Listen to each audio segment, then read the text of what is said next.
What's hodling, bears and bulls? It's Crypto Gang Leg, back with another episode of How to Crypto in 60 Seconds. You know what it is, ADHD gang. We don't do long intros. Let's get right into this video. Today we are talking about DAGs, which is short for Directed Acyclic Graph. Now, directed acyclic graphs are just a method of organizing information, and that is what we call the data model, which is really just the way you store your data. Now, there are several projects that use directed acyclic graphs. Some of those crypto projects include popular projects like NANO, Iota, and Fantom. Now, DAGs are in opposition to another popular data model.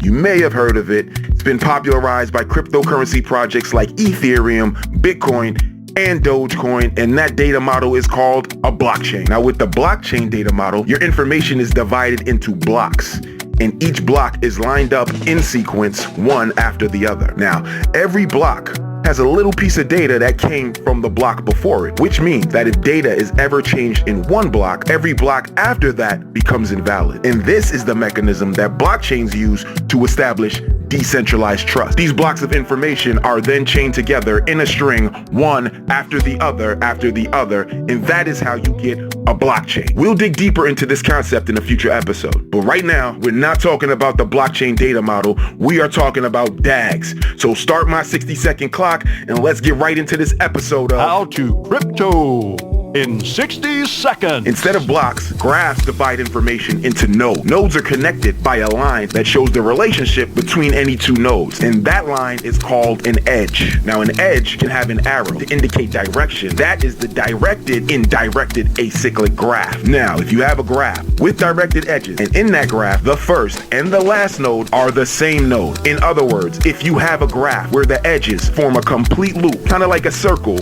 or a cycle, that is called a directed cycle. But if you have a graph where there are no cycles, there are 0 cycles, then that is called acycle, as in not a cycle, acyclic. And in a nutshell, that is what directed acyclic graphs are. They are a method of organizing data. They use nodes with edges between them. Edges can be directed, and as long as you have no paths where the starting and ending node are the same, meaning you have no cycles, then they are acyclic.